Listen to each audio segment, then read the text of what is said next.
आम जनता के सवाल, विंध्य के वो तमाम लोग जो कि इस वक्त जी मध्य प्रदेश छत्तीसगढ़ को देख रहे हैं और हमेशा जो लगातार जी मध्य प्रदेश छत्तीसगढ़ पर अपना भरोसा जाहिर करते हैं, आज उनके सवाल इसी मंच से एक बार फिर से जी मध्य प्रदेश छत्तीसगढ़ पूछने की कोशिश करेगा।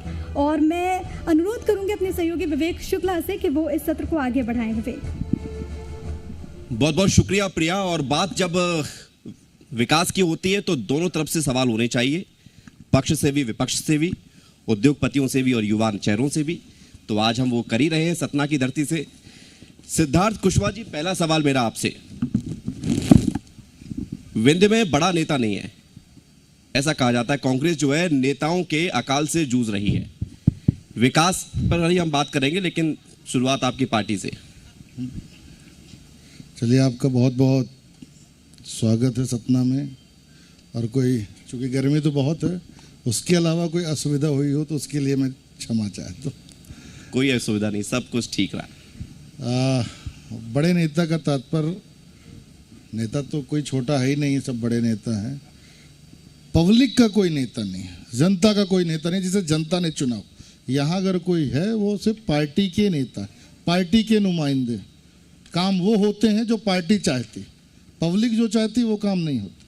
ये मैं इसलिए कह रहा हूँ कि भरे लॉकडाउन में जब लोग सहारे की तलाश कर रहे थे, खासकर मजदूर वर्ग, उस समय हमारे यहाँ के मजदूरों को निकाल दिया गया। 20 दिन वो आंदोलन करते रहे, न्याय की गुहार लगाते रहे, कोई नहीं मिला। मेरे पास भी पहुँचे, मैं पहुँचा उनके पास, उनके तंबू में 1 दिन 2 दिन मैं गया, देखा। मैंने सोचा कोई आएगा बात करेगा, लेकिन कोई नहीं आया। और फिर एक दिन पूरा प्रशासन, पूरी पुलिस, पूरे अधिकारी उस भीड़ को, उन मजदूरों को कुचलने के लिए तैयार हो गए। और आनन फानन में उस प्लांट को चालू कराना, उन लोगों को बाहर निकालना, कोई बात नहीं कर रहा था कि नहीं रखना है कि नहीं रखना है। बस उन्हें यह था कि प्लांट चालू करना है, प्रोडक्शन चालू करना है।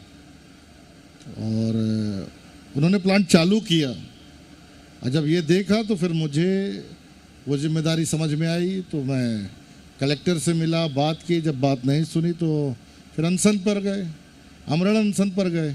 और जब 5 दिन हो गए बिना पानी पिए और बिना भोजन किए, तो जाके फिर कलेक्टर को या किसने कहा, वो जाने, फिर उन्होंने बात की और बोला कि हम बारी बारी से सब मजदूरों को वापस लेंगे। तो उस दिन समझ में आया कि यहाँ पब्लिक लीडर की ज़रूरत है, पार्टी के नेता तो बहुत हैं। उत्तर प्रदेश में देखिए, इस महंगाई के बाद भी लोग संतुष्ट हैं, मध्य प्रदेश में भी हैं। और जो सरकार है वो कैसी सरकार है आपको मालूम है। और ये जो समस्या आई, ये लॉकडाउन के समय आई, कोविड के टाइम पर आई, जब आप मदद करने के लिए सरकार ने कितने लाख करोड़ रिजर्व किया फंड कि लॉकडाउन में लोग परेशान हैं, उनकी मदद करना है। और एक इंडस्ट्रियलिस्ट 200 मजदूर को ऐसे ही निकाल देता है और उनकी मदद कोई नहीं करता। उस बात रत्नाकर चतुर्वेदी जी, युवा चेहरा, पार्टी में भी आप सक्रिय हैं, राजनीति में सक्रिय हैं। युवाओं के अगर विकास की बात की जाए तो सबसे पहले जरूरत होती है उनको रोजगार की। विंध्य क्षेत्र में इस दिशा में वर्तमान की सरकार ने कितना काम किया है या करना चाहिए, कैसे आगे बढ़ रहा है विंध्य? सबसे पहले मां शारदा की भूमि में आपके जी न्यूज़ के पूरे टीम का मैं स्वागत, वंदन, अभिनंदन करता हूं। देखिए, सत्यता है कि आज से 15 साल पहले विंध्य काफ़ी पीछे था, लेकिन जब से भाजपा की सरकार आई और माननीय शिवराज जी मुख्यमंत्री बने, उसके बाद विंध्य में आपने स्वयं देखा होगा जमीन आसमान का अंतर आया, काफ़ी कुछ विंध्य का विकास हुआ। हाँ, यह मैं मानता हूँ कि अभी भी विंध्य के विकास में कुछ कमियां हैं, जैसा कि हमारे विंध्य में पढ़ाई को लेके थोड़ा और ध्यान देना चाहिए, स्वास्थ्य का ध्यान देना चाहिए। मैं चाहूँगा कि विंध्य में एक ऐसा उत्पादन हो जिसके कारण हमारे विंध्य के युवाओं को बाहर न जाना पड़े। आज कई घरों की यह स्थिति है कि माँ बाप बुजुर्ग हैं और लोग बाहर नौकरी कर रहे हैं और अपने माँ बाप की सेवा नहीं कर पा रहे हैं।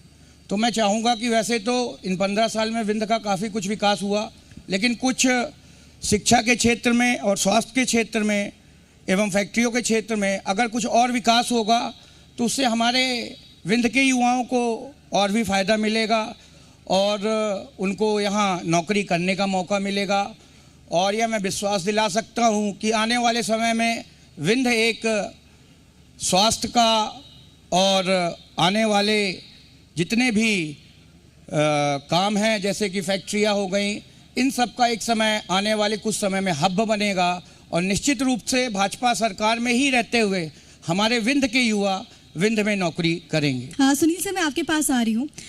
जब अलग अलग सेक्टर्स की बात होती है, अलग अलग क्षेत्र की बात होती है, बद्रिका मोटर्स रीवा से आपका ताल्लुक, किस तरीके से आपका सफ़र रहा? खास तौर पर जब रोज़गार की बात होती है तो विंध्य का जो पोटेंशियल है, जो रोज़गार है, जो तमाम युवा हैं उनको मिले, इसको लेकर आप किस तरीके से आगे बढ़े हैं अभी तक?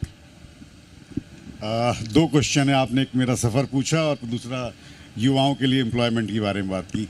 मैं वैसे सिविल इंजीनियर हूँ और 90 मेरे फादर गवर्नमेंट जॉब में थे, मैं भी गवर्नमेंट जॉब में था। 93 में यूपी इरीगेशन में इंजीनियर था, पर 5-6 महीने जॉब किया, उसके बाद मैंने जॉब छोड़ दिया, फिर मैं बिज़नेस में आ गया और आज ऑलमोस्ट 25 ईयर्स कंप्लीट हो चुके हैं।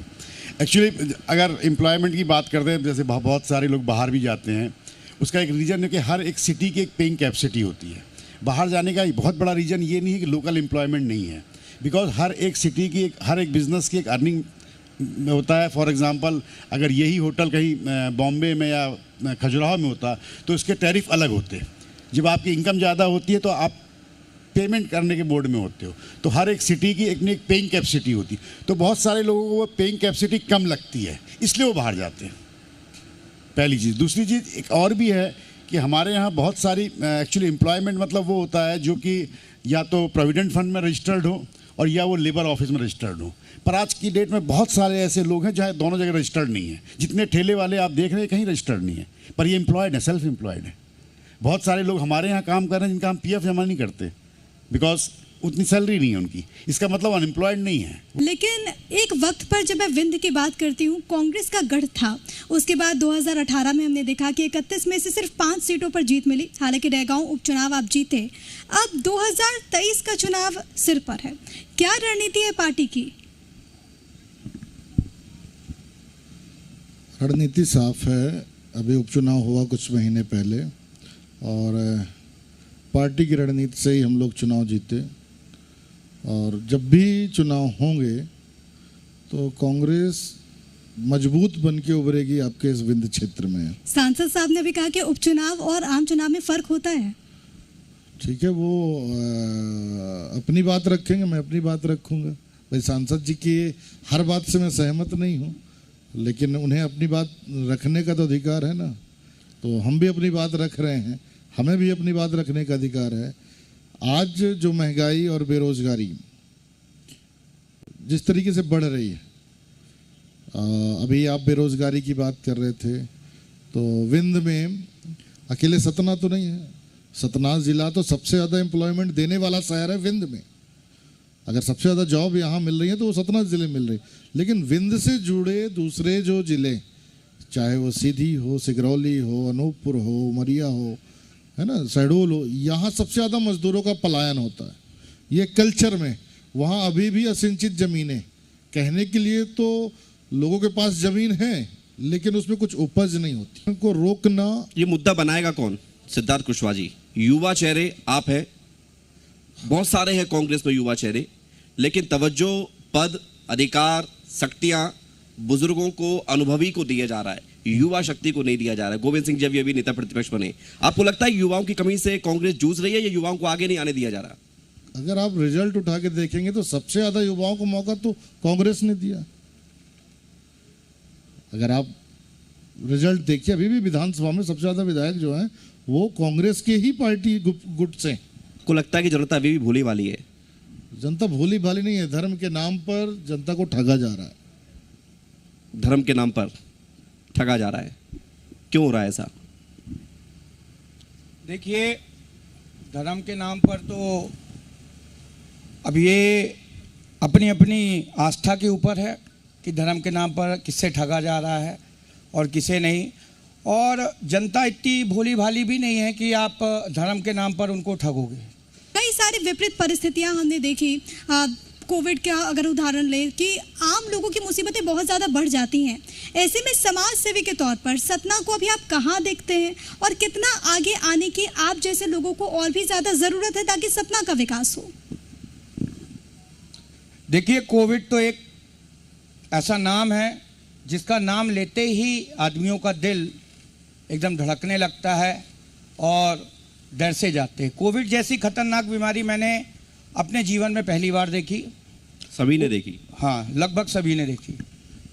उसके बाद देखिए, पार्टी से जो हम लोग को ऊपर से आदेश हुआ वो हम लोगों ने किया। उसके साथ साथ कोविड में हम लोगों ने पूरे सतना को भी सैनिटाइज किया। हमारे सतना के कई ऐसे छात्र थे जो पुणे में और इंदौर में किसी कारणवश फंसे थे। हम लोगों का बस का बिजनेस है, उसके द्वारा कई बसें भेजी गई और छात्रों को वहाँ से यहाँ तक फ्री में बुलाया गया। निश्चित रूप से देखिए, कोविड एक ऐसी बीमारी थी कि कभी किसी ने सोचा नहीं था कि ऐसा भी अकाल दुनिया में पड़ेगा। और एकाएक यह कोविड आया, उसके बाद भी लोगों से जो मदद हो सकी उन्होंने मदद की।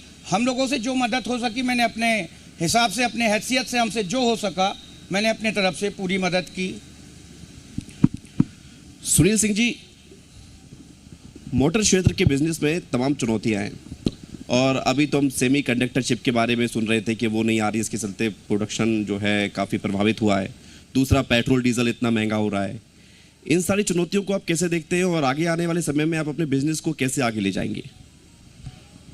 विवेक जी, पेट्रोल प्राइजेस के चक्कर में तो टू व्हीलर काफ़ी बुरी तरीके से डेंट हुआ है और सेमी कंडक्टर चिप के चक्कर में फोर व्हीलर भी डेंट हुआ है। बट सेमी कंडक्टर की प्रॉब्लम जहाँ तक है वो मेरे ख्याल से नेक्स्ट मंथ वो सुधर जानी चाहिए। बट साइमल्टेनियसली ये भी है कि चाइना की Taiwan is maximum semi conductor chip जो है ताइवान से ही आती है। तो साइमल्टेनियसली ये भी है कि चाइना और ताइवान के रिश्ते बहुत अच्छे नहीं चल रहे हैं।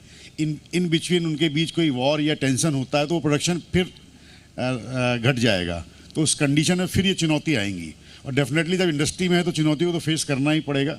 विंध्य प्रदेश सम्मान आप कर रहे हैं त्रिपाठी जी का बात, लेकिन आप उनको स्वीकार नहीं करते कि ऐसा होना चाहिए। सम्मान इसलिए कर रहा हूं क्योंकि हम सबकी बातों का सम्मान करते। भाई, उनके अपने भाव हैं, अपने सोचने के तरीके हैं, अपना विजन है, मेरा अपना है। वो सोच यहाँ पर भी बदल रही होगी, तो लोगों को कैसे आप सपोर्ट कर रहे हैं कि वो आए, आगे आकर कुछ अपना बिजनेस करें, खुद का कुछ काम शुरू करें? सरकार कैसे आगे इस मामले में काम कर रही है? देखिए, निश्चित रूप से हर एक युवा ये चाहेगा कि वह खुद का बिजनेस करे, चाहे वह किसी भी मिडिल क्लास का हो, अपर का हो, नीचे का हो। हर युवाओं का ये सपना रहता है कि उसका खुद का एक बिजनेस हो। अगर आज से आप 15 साल पहले की बात करेंगे तो आप देखेंगे कि 20% युवा ही ऐसे शायद रहे हों जिनका खुद का बिजनेस हो। लेकिन आज मध्य प्रदेश सरकार के द्वारा युवाओं का पूरा साथ दिया जाता है, युवाओं को फाइनेंस किया जाता है। और आज आप देखेंगे तो यह हमारे लिए गर्व की बात है कि हमारे विंध्य के 70 से 80% युवा जो कि पहले बेरोजगार थे या नौकरी में थे, वो कहीं ना कहीं जो युवाओं को सरकार के द्वारा फाइनेंस मिल रहा है उससे जुड़े। और कई ऐसे छोटे बिजनेस थे जिन्होंने उनको चालू किया और आज विंध्य से चालू किया हुआ बिजनेस उन्होंने कई ऐसी कंपनियां हैं जिनके मैं नाम गिना सकता हूं। कई ऐसे हमारे विंध्य के युवा हैं जिन्होंने काफ़ी छोटे स्तर से अपना काम चालू किया और आज उनकी जो चैन है वह पूरे भारत में है। तो निश्चित रूप से सरकार की मदद मिलने से युवा आगे आए हैं और जहां कुछ कमी रह गई है तो सरकार उसकी पूरी तरह से कोशिश कर रही है और आने वाले समय में जहां कुछ कमी रह गई है आप सर कह रहे हैं कि सरकार उस पर ध्यान दे रही है। सुनील सिंह जी, मैं आपके पास आना चाहूँगी क्योंकि पक्ष विपक्ष वो अपनी बात कहेंगे, वो अपनी बात कहेंगे, लेकिन क्योंकि आप इस व्यवसाय से जुड़े हुए हैं, आपने तो तब्दीलियाँ देखी होंगी। जब बड़े शहरों की बात होती है, जब जबलपुर की हम बात करते हैं, इंदौर की बात करते हैं, जब भोपाल की बात करते हैं, वहाँ पर डिमांड्स बहुत अधिक हैं। अगर उसकी तुलना में हम रीवा को देखें तो आप कहाँ पाते हैं उस क्षेत्र में जिसमें आप हैं? देखिए, स्पेशली अगर रीवा की बात करें तो रीवा में क्या हुआ है कि एग्रीकल्चर ग्रोथ बहुत ज़्यादा हुई है। बिकॉज हमारे यहाँ बाणसागर डैम का पानी जो है ऑलमोस्ट वो नहरों का एक जंगल सा बन गया, काफ़ी जगह पहुँच गया है। मैं इस करंट ईयर की बात करूँ जो फाइनेंशियल कदम हुआ, तो मैं हीरो मोटो कॉर्प का भी डीलर हूँ, मोटरसाइकिल एंड स्कूटर का। तो I am the number 1 dealer all over India. Because agriculture की जब इनकम बढ़ी तो जो किसान था, एग्रीकल्चर था, उसकी इनकम बढ़ी। और 2 व्हीलर जो होता है वो प्रायोरिटी होती है, वो लग्जरी नहीं होती, तो उसने उसको परचेज में कन्वर्ट कर लिया। बिल्कुल। और आप सबसे बात करके सिद्धार्थ कुशवाहा जी, आप युवा चेहरे हैं, आप अपनी बात आगे बढ़ाइए। रत्नाकर जी, आप भी राजनीति के साथ साथ बिजनेस कर रहे हैं, आपको शुभकामनाएं और बहुत बहुत बधाई आपको, आप आगे इस क्षेत्र में काम कर रहे हैं। और सुनील जी, आपकी जो दिक्कतें हैं वो जल्द दूर हो जाएंगी। पेट्रोल वाले की होप कि पेट्रोल कम हो जाए, रेट कम हो जाए, तो वो भी दिक्कतें दूर हो जाएंगी। बहुत बहुत धन्यवाद। बहुत thank you very much sir, thank you very much. बिल्कुल, Thank you. अनुरोध जरूर करूंगी कि आप तीनों प्लीज मंच पर ही रहें। साथ ही साथ मैं आमंत्रित करना चाहूंगी जी मध्य प्रदेश छत्तीसगढ़ के सेल्स हेड राजीव त्रिपाठी जी को कि वो मंच पर आए और हमारे इन तीनों खास मेहमानों को स्मृति चिन्ह भेंट करें। तो तमाम तरह के सवाल जो कि आप लोगों से जुड़े हुए थे सतना के विकास के लिए, आज हमने उस पर बात की। जिस तरीके से आपने जनप्रतिनिधि को चुनकर भेजा, बेबाक तरीके से उन्होंने अपनी बात रखी और ये कहा कि विंध्य जिस तरीके से रेगांव में जीत मिली है, उसी तरीके से आगे 2023 में भी कांग्रेस पार्टी जीत हासिल करेगी इस क्षेत्र में। क्योंकि एक वक्त पर कांग्रेस का गढ़ तो था, लेकिन 2018 में जिस तरीके से शिकस्त मिली इस क्षेत्र में, उसका रिजल्ट फिर से ना आए, इसको लेकर लगातार कार्य पार्टी कर रही है। आपने रत्नाकर चतुर्वेदी को भी सुना, जिस तरीके से वो कार्य कर रहे हैं निरंतर प्रदेश के लिए, जिस तरीके से सतना में लगातार समाज सेवी के तौर पर, और क्योंकि जिम्मेदारियां कई सारी हैं, उनका निर्वहन करते हुए कोरोना के काल में जिस तरीके से उन्होंने कार्य किया, आपने उसको भी सुना। और लगातार सरकार की ओर से योजनाएं जो बनाई जा रही हैं, उन्होंने उसको सराहा भी, उसको प्रेज किया कि बहुत अच्छे तरीके से आगे ये शहर बढ़ रहा है। जो कमी रह गई है उसको स्वीकारा भी और ये भी कहा है कि उन कमियों को जल्द ही दूर किया जाएगा। इसके अलावा आपने सुना सुनील सिंह जी को, जो कि डायरेक्टर हैं बद्रिका मोटर्स से, तो किस तरीके से उनका कार्य चल रहा है, किस तरीके से स्थानीय युवाओं को रोजगार मिल रहा है, इसका जिक्र आज इस मंच से हुआ। वो तमाम सवाल आपसे पूछे गए। बहुत धन्यवाद आप तीनों खास मेहमानों का।